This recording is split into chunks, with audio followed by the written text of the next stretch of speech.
प्रिय श्रोताओं, ये हमारा 7वां एपिसोड है।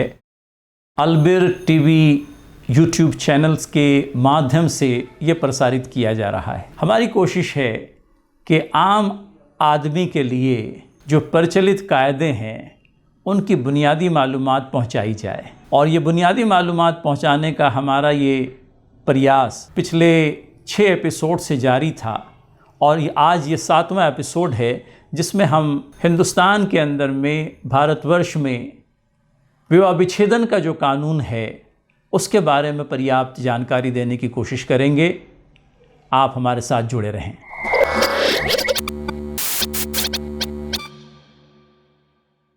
भारतवर्ष अपने आप में एक ऐसा देश है जहां अलग अलग धर्मों के मानने वाले मिलजुल करके रहते हैं, और हमारे संविधान के अंदर में कहीं ये प्रावधान भी किया गया है कि हिंदुस्तान की अलग अलग मजहबी इकाइयों को, यहाँ के वेरियस रिलीजियस डिनोमिनेशंस को अपने अपने पर्सनल लॉ के ऊपर बने रहने का अधिकार हासिल रहेगा।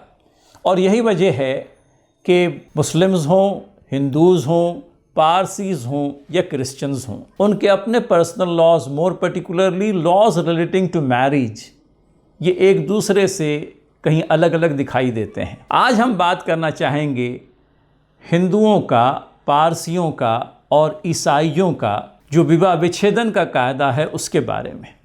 तो सबसे पहले तो इस बात की जानकारी ले लें और मोटे मोटे हिसाब से ये समझते चलें कि शादी भले ही आप लोग अपनी मर्ज़ी से करते हैं, लेकिन जहाँ विच्छेदन वाली बात आती है वहाँ आपको कोर्ट में जाना ही पड़ता है। और विवाह विच्छेदन जो है कोर्ट के इंटरवेंशन के बगैर मुमकिन ही नहीं। इसमें सिर्फ एक ही प्रावधान है जो हमें हिंदू मैरिज एक्ट के सेक्शन 29 सबसेक्शन 2 में मिलता है कि कस्टमरी राइट टू डिवोर्स जहाँ जहाँ प्रिवेलेंट है, कस्टमरी राइट ऑफ डिवोर्स जहाँ वेल रिकग्नाइज्ड है, वहाँ तो आप कोर्ट के इंटरवेंशन के बगैर अपनी मर्ज़ी से भी विवाह का विच्छेदन कर सकते हैं। लेकिन इसमें 2 बातों का होना बहुत ही आवश्यक है। एक तो ये है कि कायदा इस प्रकार के कस्टमरी डिवोर्स को मान्यता देता हो और customary right to divorce well established हो। अगर ये 2 एलिमेंट्स अपनी जगह इस्टेब्लिश हो जाते हैं तब तो customary divorce without intervention of law court would be permissible. Court में जाए बगैर भी कस्टमरी डिवोर्स आपका हो सकता है, लेकिन हमारी अपनी मालूमात की बिना पर यह कहना ज़रूरी होता है कि this is something which is quite rare. ये बहुत कम सुनने में आता है कि कोई कस्टमरी डिवोर्स हो गया। मैं समझता हूँ कोई ट्राइबल कस्टम हो सकता है जहाँ इस बात को मान्यता दी गई हो। अलबत्ता आम तौर पर यही देखा गया है कि अगर विवाह विच्छेदन हुआ है तो कहीं उस पर कोर्ट की मोहर होनी आवश्यक है। तो हम इस बात पर चलते हैं कि विवाह विच्छेदन के 2 प्रकार जो हैं, उसमें से एक डिवोर्स बाय कंसेंट, आपसी सहमति से होने वाला विवाह विच्छेदन, और दूसरा जब आपसी सहमति नहीं बन पाती तब तो पति या पत्नी में से किसी एक को कोर्ट के अंदर में जाकर के विवाह याचिका दाखिल करनी पड़ती है। बाय कंसेंट की प्रोविज़न अपने आप में एक अच्छी प्रोविज़न है, और मैं समझता हूँ कि एक ऐसी प्रोविज़न है जिस पर अगर समझ लीजिए किसी का लग्न संबंध, किसी का विवाह संबंध विच्छेदन की हद पर चला ही गया है, तो instead of going before a court with a unilateral petition, wife being petitioner, husband being respondent और वाइस वर्सा, कहीं बेहतर ये होगा कि आप दोनों आपस में मिल लें, विच्छेदन के जो टर्म्स हैं अपनी सहमति से तय करें। बहुत ज़्यादा ले-दे करने की बजाय हस्बैंड भी रियलिस्टिक हो जाए, वाइफ भी रियलिस्टिक हो जाए, और ऐसे टर्म्स के ऊपर एग्री हो जाए जो दोनों के लिए रीज़नेबल हैं। वरना फिर बरसों गिनती आपका मामला कोर्ट में यूं ही चलता रहेगा। तो विवाह विच्छेदन के लिए बाय कंसेंट वाली प्रोविज़न अपने आप में एक अच्छी प्रोविज़न है, लेकिन इसके बारे में ये जानकारी हमें होनी चाहिए कि विवाह विच्छेदन even when is by consent, विवाह विच्छेदन जब कंसेंट के माध्यम से भी होगा तब भी आवश्यक ये होगा कि आप एक दूसरे से विच्छेदन की याचिका, डिवोर्स पिटीशन दाखिल करने से पहले एक दूसरे से 1 साल अलग रहें। लिविंग सेपरेटली के टर्म्स आए हैं। Living separately doesn't mean living at 2 different places. It may be that कि आप एक ही छत के नीचे हैं लेकिन एक दूसरे से अलग रह रहे हैं। तो इस बात का ध्यान रखें कभी कभी हमारे वकील इस बात पर इंसिस्ट करने लग जाते हैं कि नहीं, दोनों के पते पिटीशन के अंदर में अलग अलग दिखाई देने चाहिए। दिखाई दें तो बहुत अच्छी बात, और अगर नहीं दिखाई दे पड़ते तो एक ही पते पर दोनों रहते हैं, they are under the same roof but they are living separately. 13B Hindu Marriage Act says living separately, not necessarily residing separately. So you may be at the same place of residence, yet you are living separately. तो 1 साल एक दूसरे से आप अलग हैं, और फिर उसके बाद में आप दोनों ने अपनी सहमति से ये तय कर लिया है कि हमें विवाह विच्छेदन करना है। और तीसरी बात ये कि विवाह को बनाए रखने के संबंध विफल ठहर गए हैं। तो ये 3 बातें आपकी पिटीशन में आनी चाहिए, और फिर उसके बाद में कोर्ट में आप दोनों अपनी सहमति से पिटीशन लगाते हैं। पिटीशन लगाने के बाद में कोर्ट तुरंत आपका विवाह विच्छेदित नहीं कर देता, बल्कि 6 महीने का पीरियड आपको रुकना है। लेकिन अब हाई कोर्ट के और सुप्रीम कोर्ट के फैसले इस प्रकार के भी हैं कि एक्स्ट्राऑर्डिनरी हार्डशिप के केसेस में कोर्ट अगर चाहे तो स्कूलिंग पीरियड को 6 महीने के इस अवकाश को रिलैक्स कर सकता है। तो इस बात का ध्यान रखें कि अब वो 6 महीने का जो पीरियड है विवाह विच्छेदन की डिक्री पाने के लिए, ये अब कोई हार्ड एंड फास्ट किस्म का प्रोविज़न नहीं रहा।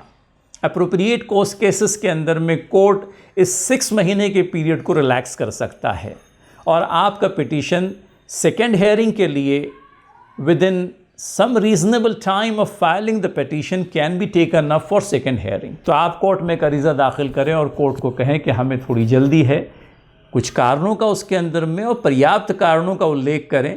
कोर्ट पीरियड को रिलैक्स कर देगा 6 महीने के, और उम्मीद है कि पिटीशन दाखिल करने के 1-2 महीने के अंदर में आपका विवाह विच्छेदित हो गया है, इस प्रकार का हुक्मनामा कोर्ट जारी कर देगा। तो आपने देखा कि कहाँ कंसेंसुअल डिवोर्स, जिसके माध्यम से 2 से 4 महीनों के अंदर में आपके हाथों में डिवोर्स की डिक्री आ जाती है। लेकिन कभी कभी ऐसा भी होता है, आप देखिए कि विविध कारणों के चलते कभी हस्बैंड तो कभी वाइफ अपना डिवोर्स का पिटीशन लेकर कोर्ट में आ ही जाता है। तो ये बाय कंसेंट से हट कर के एक प्रोविज़न है, जहां आपको कोई न कोई ग्राउंड साबित करना है कोर्ट के माध्यम से अपना विवाह विच्छेदित करवाने के लिए। इसमें अलग अलग कारण हैं जिनका उल्लेख कायदे के अंदर में किया गया है। इसमें क्रूरता हो सकती है, मानसिक या शारीरिक या दोनों प्रकार की। इसमें पति का या पत्नी का एक दूसरे को त्याग देना भी शामिल है बगैर किसी पर्याप्त कारण के। इसके अंदर में कन्वर्शन भी एक कारण है।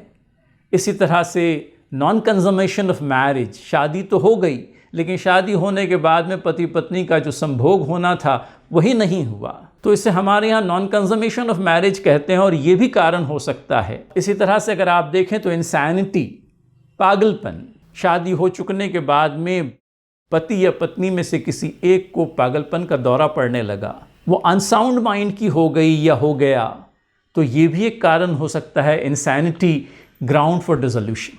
ऐसे और इस प्रकार के और भी कारण हैं जिनके चलते विवाह याचिका डिवोर्स का रिलीफ हासिल करने के लिए दाखिल की जा सकती है। अब इसमें होता यह है, आप देखिए कि सामने वाला जो है रिस्पोंडेंट, उसको नोटिस निकलेगी, वो अपना बचाव करेगा, लेकिन फिर इस चक्कर में बहुत सा पीरियड जो है निकल जाता है। और फिर ये भी ध्यान कीजिए कि हमारे यहाँ पर एक हायरार्कियल सिस्टम ऑफ कोर्ट है। अगर समझ लीजिए याचिकाकर्ता ने किसी एक कोर्ट से विवाह विच्छेदन का हुक्मनामा प्राप्त कर भी लिया, रेस्पोंडेंट अगर चाहे तो उस हुक्मनामे के ऊपर अपील भी कर सकता है, और अपील के लिए भी कोई एक कोर्ट नहीं है, first appellate court, second appellate court, यहाँ तक कि आप हिंदुस्तान की सबसे बड़ी अदालत सुप्रीम कोर्ट में चले गए। तो आप क्या चाहेंगे कि रिजनेबल टर्म्स के ऊपर विवाह की समाप्ति हो, या कोर्ट में अनगिनत साल अपनी ज़िंदगी के आप लगा दें अंतिम हुक्मनामा विवाह विच्छेदन का पाने के लिए? तो इसमें से जो भी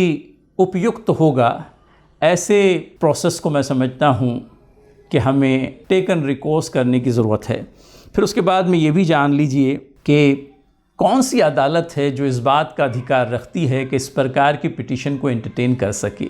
अब बहुत सारे जगहों पर फैमिली कोर्ट बन गया है। फैमिली कोर्ट अपने आप में मियाँ बीवी के मामलात को तय करने के लिए, उनका फैसला करने के लिए एक स्पेशल कोर्ट, डेजिग्नेटेड कोर्ट है। और जहाँ जहाँ फैमिली कोर्ट्स है वहाँ पर पति पत्नी के मैटर्स को डेल्ट विद करने का एक्सक्लूसिव जुरिस्डिक्शन उस कोर्ट को हासिल है, except those petitions which are arising out of domestic violence act. Domestic violence act के तहत अगर समझ लीजिए आपको कोई रिलीफ पाना है तो आपको या मेट्रोपॉलिटन मजिस्ट्रेट में जाना है उनकी कोर्ट में, या अगर आप ऑफिशियल एरियाज़ में हैं तो फिर आपको जुडिशल मजिस्ट्रेट फर्स्ट क्लास के पास जाना है। कहीं कहीं ये भी देखा गया है कि फैमिली कोर्ट्स नहीं हैं, तो जहाँ फैमिली कोर्ट्स नहीं है वहाँ पर विवाह विच्छेदन करने का अधिकार हमारे सिविल जज सीनियर डिवीज़न को दिया गया है। तो इस बात का ध्यान रखें, कोशिश करें कि रब ने जो जोड़ी बना दी है वो जोड़ी बनी रहे, उसके अंदर में कोई बिगाड़ नहीं आए। और अगर बिगाड़ खुदा न खास्ता आ भी जाता है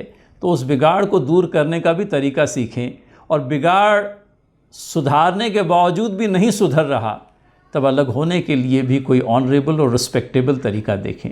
हमें उम्मीद है कि ये एपिसोड आपको पसंद आया होगा। विवाह विच्छेदन से संबंधित और कायदों की जानकारी देने के लिए एक और एपिसोड में जुड़ने की आपसे दरख्वास्त करते हुए आपकी विदा लेता हूँ। धन्यवाद।